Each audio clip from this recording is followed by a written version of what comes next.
Joining us now to review some of the headlines of today's newspapers from around the world is Arise News analyst Emmanuel Efeni, the Great Malabite. Good morning. Good morning, Ruben. Good morning. Good morning, Ayo. Good morning, sir. Good to see you. We start the review with this day Nigeria's newspaper of record. I will start with the window story, the story above the masthead. 28 years after pulling out, NNPC resumes crude oil drilling campaign in Chad Basin. Buhari, Kyari, Komolafe, others upbeat about heating oil zone.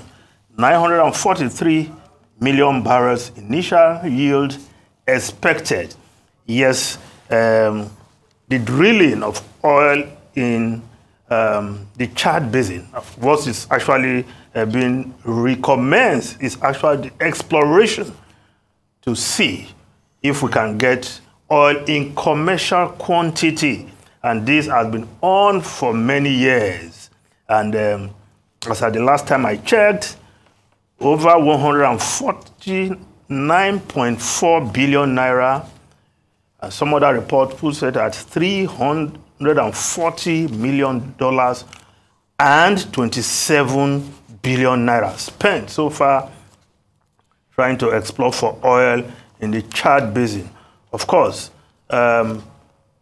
if other countries bordering the Chad are drilling oil from their own end, it is also good to be optimistic that Nigeria can hit oil on its own side of the Chad Basin.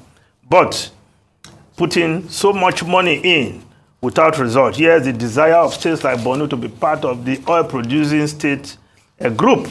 Of course, legitimate desire. And this report is also on the front page of the Guardian newspaper, the Guardian division over oil search in North as NNPC returns to Lake Chad.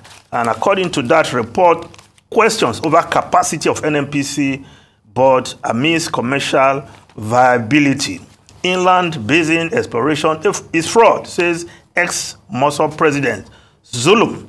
Borno will benefit from being an oil-producing state. Of course, the PIA, the Petroleum Industry Act, makes provision for NNPC to spend 30% of its profits on exploration in the basins around the country.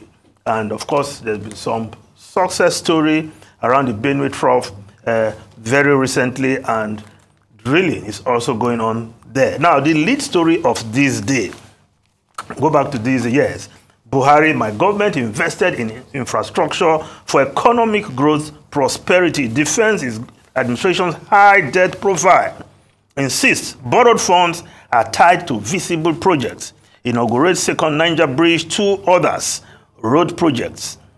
Named Federal Secretariat Yenegua after ex-president Goodluck Jonathan. Southeast governors shower encomiums on president for unveiling bridge. Yes, the president was on a commissioning spree in the last couple of days.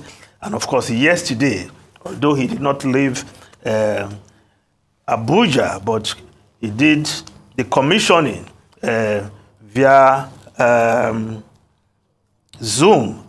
And the second Niger bridge, of course, was the top of the park there.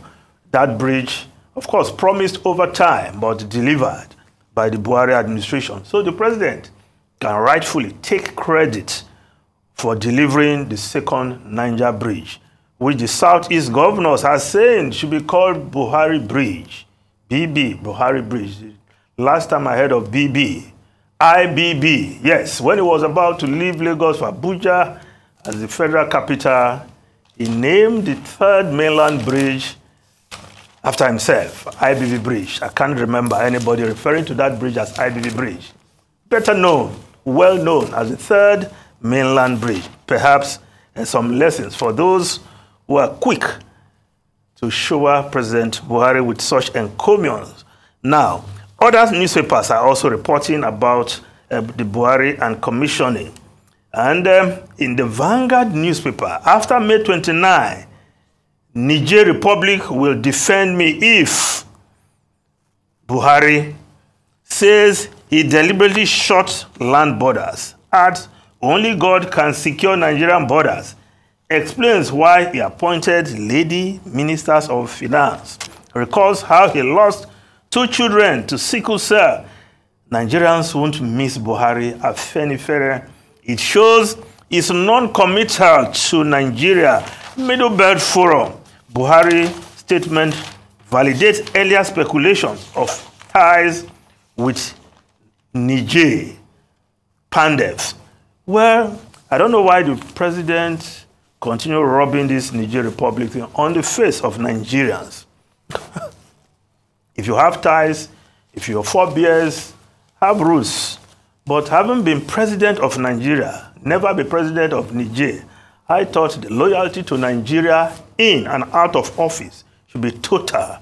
But President Muhammad Buhari has his ways, and he's just unfolding or displaying them even in the twilight of his administration. Now, the Nation newspaper we borrowed for projects to create wealth, says Buhari. President speaks on dead body, second Niger bridge, roads, offices inaugurated.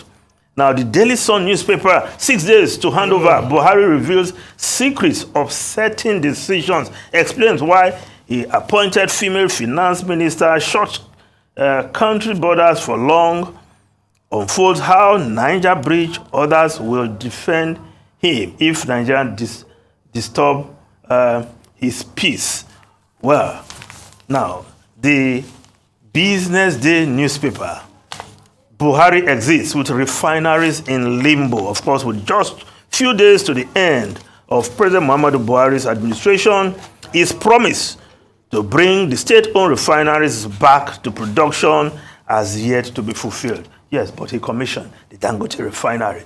Many have been asking, you are jubilating, you are enjoying the atmospherics of the Dangote refinery, yet in 8 years, President Muhammadu Buhari, who is the Minister of Petroleum Resources, by the way, couldn't fix the nation's refineries. Well, that business of government has been pushed over to the next administration. We hope something will be done so that the 4 refineries, 2 in Port Harcourt, 1 in Kaduna, 1 in Warri, can function and add to the mix, of course, with the Dangote refineries and other private refineries that are coming on board.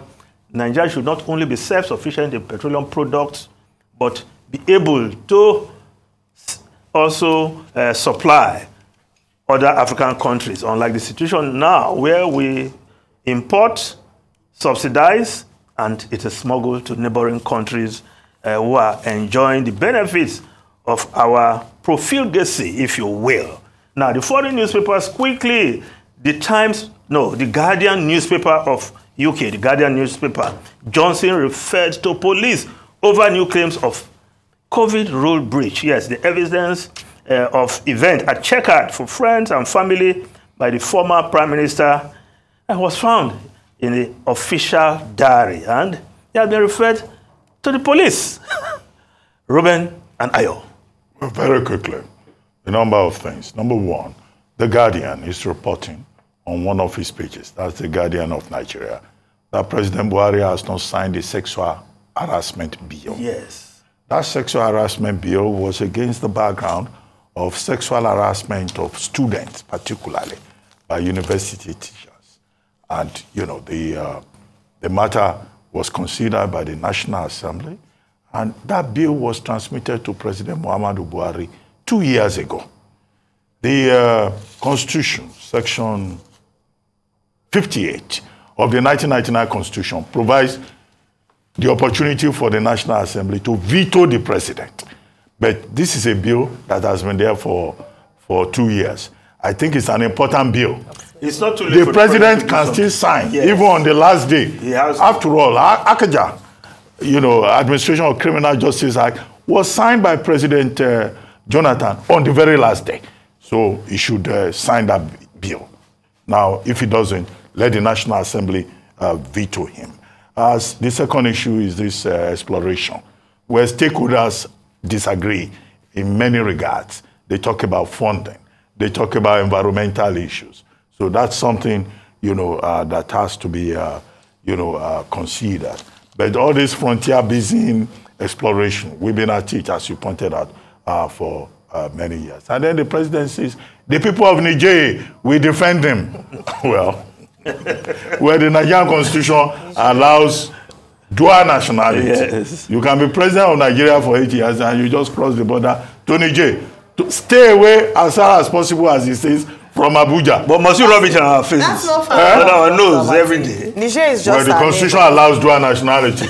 You can even go to Chad or Cameroon. Well, he has not been president of Niger. Well, we made him president. Thank you.